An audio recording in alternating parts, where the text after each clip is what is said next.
कभी जनकपुर ने जानकी जी दी थी, अब दहेज की सौगात में रामलला की मूर्ति का पत्थर दे रहे हैं चंपत राय। मुंबई के फाइन आर्ट्स के प्रोफेसर वासुदेव कामत के डिजाइन पर तैयार होगी रामलला की मूर्ति। अयोध्या पहुंचने के बाद मूर्तिकार तय करेंगे इन पत्थरों से बन सकती है मूर्ति या नहीं। मध्य प्रदेश, कर्नाटक, उड़ीसा से भी विकल्प के तौर पर मंगाए जाएंगे पत्थर। जनकपुर से कभी माता जानकी अयोध्या आई थी, अब दहेज की सौगात के नाम पर रामलला की मूर्ति का पत्थर भी जनकपुर से आ रहा है। इन्हीं पत्थरों से रामलला की मूर्ति बनेगी तो अयोध्या और नेपाल के बीच एक बार फिर त्रेता युग के संबंध ताजा हो जाएंगे। रामलला की मूर्ति किस तरह की होगी, यह सब मुंबई के चर्चित और विख्यात फाइन आर्ट के प्रोफेसर वासुदेव कामत के डिजाइन से तय होगा। हालांकि जो पत्थर नेपाल से आ रहे हैं उन्हें अयोध्या पहुंचने के बाद मूर्तिकारों को दिखाया जाएगा और अगर कोई समस्या आती है तो विकल्प के रूप में उड़ीसा, कर्नाटक और मध्य प्रदेश से भी इसी तरह के पत्थर मंगाए जा रहे हैं, जिससे गर्भगृह में विराजमान होने वाले रामलला की मूर्ति निर्माण में देरी न हो। श्री राम जन्मभूमि तीर्थ क्षेत्र ट्रस्ट की 2 दिवसीय बैठक समाप्त होने के बाद महासचिव चंपत राय ने साफ शब्दों में कहा कि शालिग्राम वह पत्थर होता है जिसमें भगवान विष्णु का निवास होता है, इसलिए बड़ी संख्या में मंदिरों में शालिग्राम पत्थर रखे रहते हैं। इस पत्थर को नेपाल के पोखरों से 50 किलोमीटर दूर गंडकी नदी से लाया जा रहा है, लेकिन यह खरीदा नहीं जा रहा है, बल्कि जिस तरह जनकपुर ने जानकी जीत दी थी उसी तरह दहेज की सौगात के रूप में रामलला की मूर्ति के लिए पत्थर आ रहे हैं।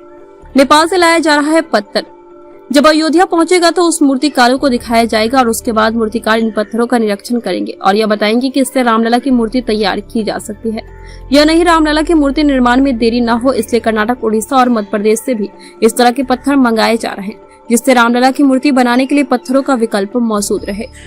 फाइन आर्ट्स के कहीं स्कूल चलते हों, पुराने लोग उनसे अगर पूछेंगे मुंबई के वासुदेव कामत, तो सब लोग उनको नाम सुनकर ही प्रणाम करेंगे।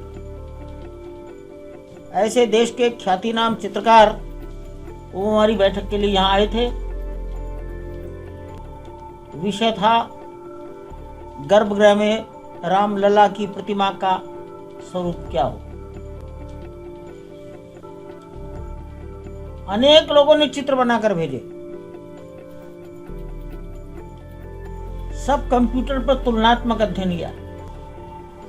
आंखें किसकी अच्छी हैं, जिसमें कोमलता है, देवत्व है, बाल सुलभ है, होठ की मुस्कान किसकी अच्छी है।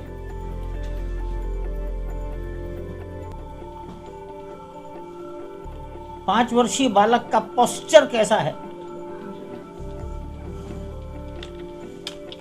नाभि से ऊपर का हिस्सा और नाभि से नीचे का हिस्से का तुलनात्मक अध्ययन करो, उसका प्रपोर्शन कैसा है।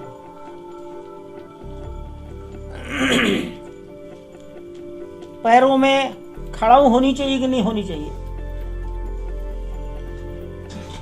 कंधे पर धनुष, हाथ में तीर होना चाहिए कि नहीं होना चाहिए। इस पर लोगों ने अपने अपने विचार रखे और आदरणीय वासुदेव कामत जी ने सबके विचारों को सुना। वो भी कुछ चित्र बनाकर लाए थे और उनको निवेदन किया गया है कि सबके विचारों को चित्र के अंदर समाहित करें। वो जो चित्र बनाकर लाए हैं उसमें समाहित करें। आंखें कैसी, होठ की मुस्कान कैसी,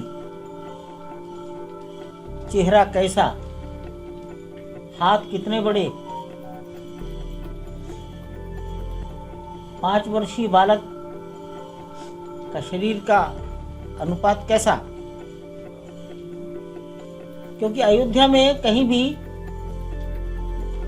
बालक राम की प्रतिमा नहीं है, जहां पुत्र के रूप में पूजा होगी। ये जन्मभूमि है। तो शालिग्राम शब्द बहुत अच्छा है।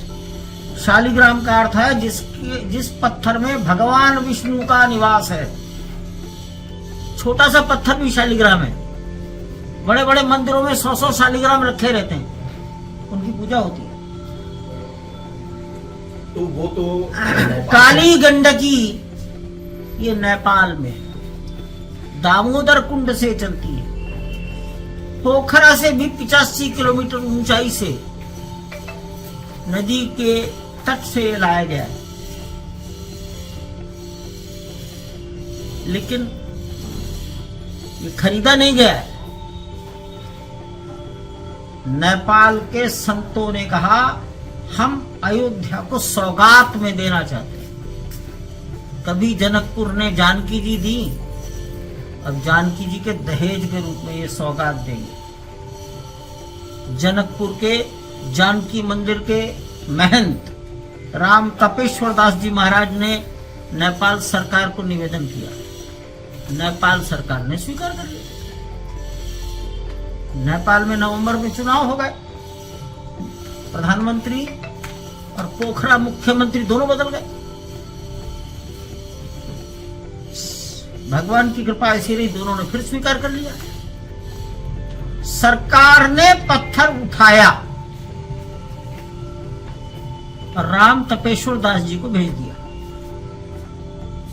कल 28 तारीख की शाम को वहां उनके हाथ आश्रम पर पहुंच गया और राम तपेश्वर दास जी उसे अयोध्या के संतों को भेंट कर देंगे।